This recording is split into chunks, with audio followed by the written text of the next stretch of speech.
This programme is sponsored by Ava Media. Brilliant quality for a great price.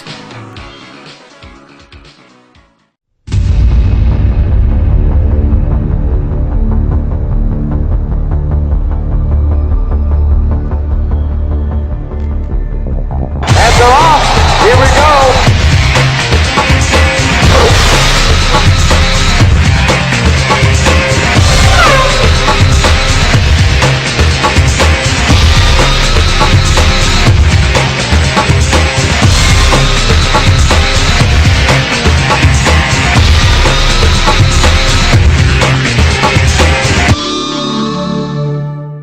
It's the Thursday team's press conference ahead of the Brazilian Grand Prix, the second ever race here in IFMC.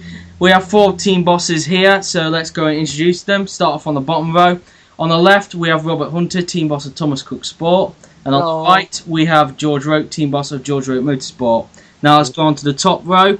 On the left, we have James Willows, team boss of Scuderia Racing. And on the right, we have Robert Ionescu, team boss of Eldorado F1 team. So we're going to start off with Robert Hunter. Robert, the Australian Grand Prix, good start to you, eventually splitting the 2 Etiads. That must have been a very good start for you. It was a fantastic start for me, actually. I mean, the 1.3 second gap is gone, which is a good thing. I mean, 2nd and 5th, I think Mark got in the end, which I'm happy with Hamilton. He wasn't showing pace throughout the weekend, and to get 2nd, I was very happy with him. However, Webber's performance was a bit not as good. He needed to really finish. He needed to finish 4th. That was his target, and he didn't get that. And so yeah, overall, I'm happy in a way, but I know there's more to come from Webber. Okay. Now we come here to Brazil. Are you hoping to continue that performance from Australia to this race? I'm hoping to continue the performance from Australia. However, this track is a different track in a way that it provides more on engine brake horsepower than Australia. There's a lot more longer straights, so whether that's our favour, whether that comes into our favour or goes into Etihad's favour is yet to be seen. We'll find out Friday afternoon, I guess, Joe. Okay, George, well, the Australian Grand Prix was going well for you until both cars suffered a reliability problem. How heartbreaking was that?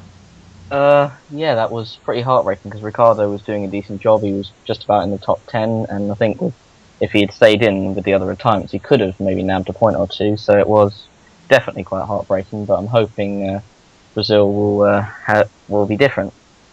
Are you hoping then that reliability issues in this race have fixed themselves so it doesn't happen again?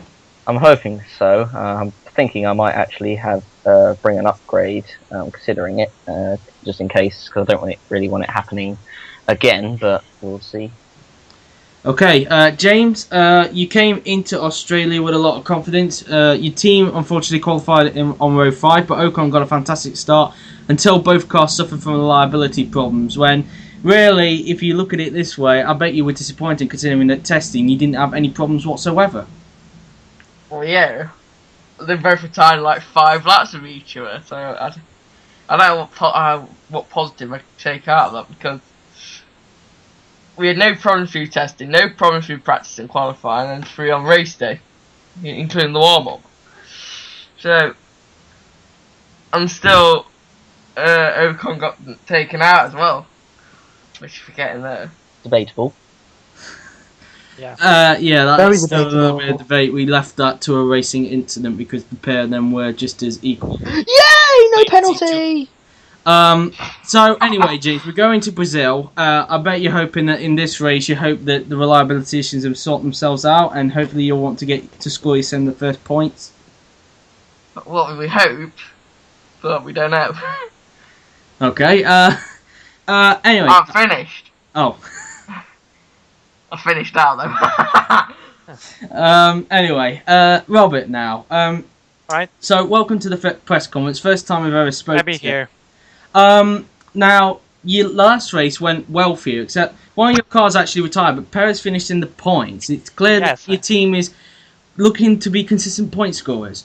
Yes, that's our plan. We want to score points as often as possible, and I think it's a good goal that for us to get a top 5 finish sooner or later. I'm pleased with how with how the drivers went, because Checo did a very good job. He finished in the points, and Felipe was ahead of Sergio when he retired. So both did an amazing job. We were lucky because there were many DNFs in front, but it's a well-deserved point, and we're hoping for more. Yeah, indeed. I think you were a little bit disappointed with Massa with the technical problems, but I'm guessing I you did a kind of expected that. I mean, we had a lot of errors in testing, and the other Ferrari power team had them as well. I was afraid of that, but yeah, I kind of knew it was gonna happen. At least it didn't hit both cars, and that's good. Okay, so you're hoping then that Massa will probably score points here in Brazil? Yes, absolutely. It's his home race, and I'm sure he'll do well in front of his home crowd. Okay, now, in terms of questions now then, this is for all of you. We're here in Brazil, so what do you guys make of the track? I'll start off with Robert. The Brazil track is very good in a way because there's some high speed corners, there's some slow speed corners, and there's also some medium speed corners, and there's a long straight. So it's the perfect opportunity to telling the obvious. Yes, shut up. So there's a perfect opportunity to test out the strengths of the cars. I mean, anything could happen. The weather's always unpredictable. It could be very unpredictable. It could be a very unpredictable race, Jeff. I mean, Joe. Okay. George. Personally, I've always liked Brazil. I think it's one of my favourite tracks. Personally, I think the other team must will agree with me when there's a lot of action that happens on it, and I reckon that'll be the same for this race. And I'm hoping that our car can just finish the race, and that we can just hopefully finish and not have any reliability problems. James. I think the Brazil track is not. It's just a track. It's got corners. Never. It's got straight, and we don't know who's going to be fast. Well, we know who's going to be fast. It's going to be Etihad. So yeah, it's going to be one car. Hey, I only finished 24 seconds behind them at Australia.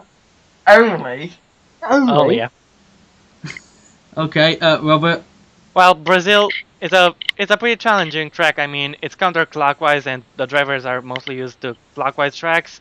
It has a lot of corners and not a lot of opportunities to overtake, but it's a very nice track, and I'm sure our drivers will do well over there.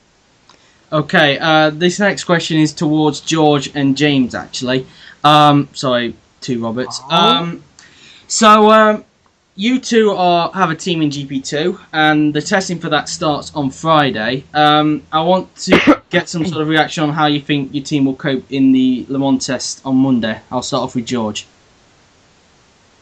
I think we'll just see what happens again. I don't know. Silvestro again was all right in testing. I wasn't expecting that much of her, but obviously our car wasn't that pace. But Yelly, I think that's how you say his name.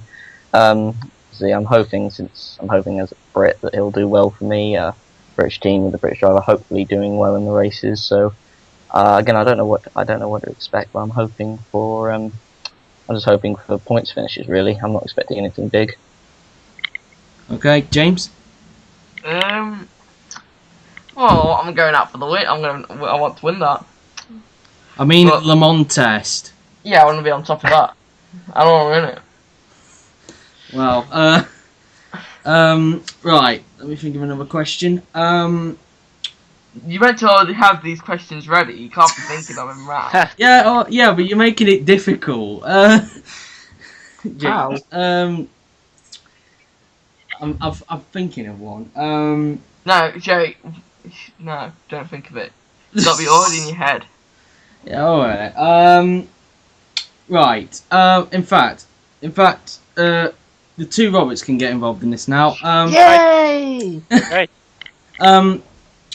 What is your opinion on GP2 at the moment, even though you two haven't got a team in there?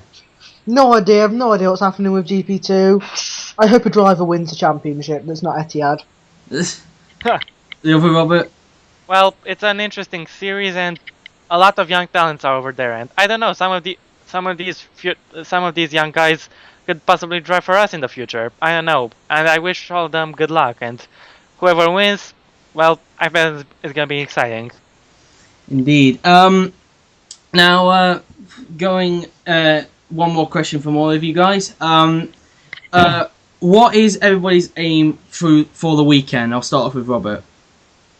Well, my aims for the Brazilian Grand Prix are the same as Australia. Get the same results as Australia, maybe. Get the same amount of points. I mean, maybe not. Second could be possible. I'm hoping I'm still the second quickest team behind the Etiads. That's just my target. Be the second quickest You got team. any upgrades? I can't tell you that. Okay, George. Well, I think I'm just hoping that this week we'll actually finish the race, because again, we were doing really well. Our pace wasn't that good, but I'm just hoping that we should finish the race, to be honest, and just see what goes from there. James. Just finish the race. You know that's going to get beeped, right? Oh, Robert. Well, I've got pretty much 2 goals. First one to get 1 or both cars into the Relationship points, and the goals. second one is to beat the Scuderias because they have the same engine, and we Ooh. want to be ahead of them. Okay, thank you very much.